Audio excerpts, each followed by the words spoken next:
Minnesotans have now been able to vote for early for 6 days. Yeah, and that has brought plenty of good questions to our inbox. Heather reached out to election experts to find answers on lots of different questions that people are asking us, right? How are ballots counted? What happens?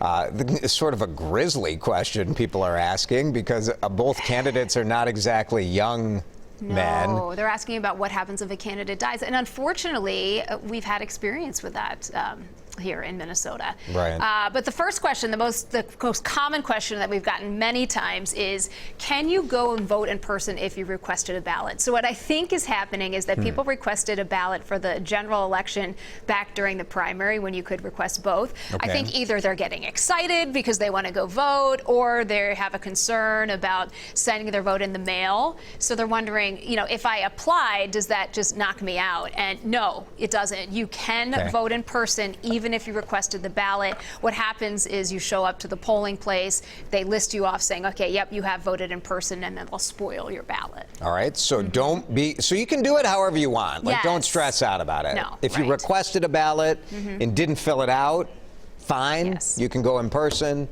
So no problem. Yes, and they won't let you vote twice. They keep records of when you vote. So if you vote absentee, you won't be able to vote in person. If you vote in person, you won't be able to vote absentee. Okay. All right. Easy enough. What if I only vote for one office? Right. So this one came in. Someone said, well, there's a whole bunch of judges that maybe I don't want to vote for, but I do want to vote for president. That vote will count. Any vote that you fill in there, the machines will tabulate. Okay. So don't stress out. You can vote for one race if you want.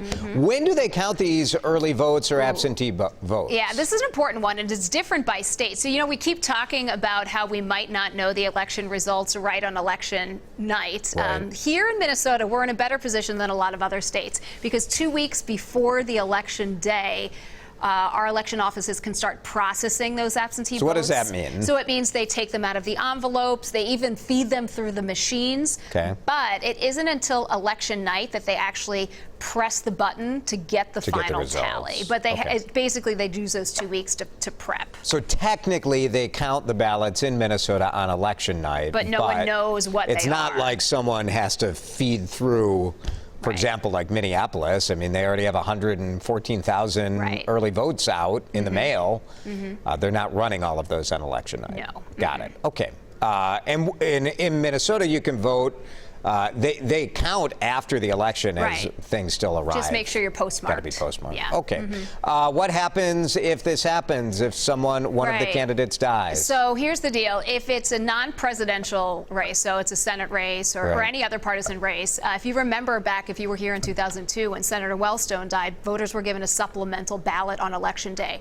Since then, the law has changed. Now it is if one of the candidates were to die, that race would not get counted. So there would be then a special election in February. But this is different. Presidential race is a little different, right? Right, because each state does it differently. And actually, you are voting for the electors, not for the president. So this one is a lot more complicated. In Minnesota, they do not allow substitutions on the ballot. So they could, even if the parties put in a new candidate, we could not change the ballot here. So the votes will get counted as is. But all the election experts I talked to said, get ready for a lot of lawsuits if that were to happen. So we can't even really say. No one's going to die. It's going to be fine.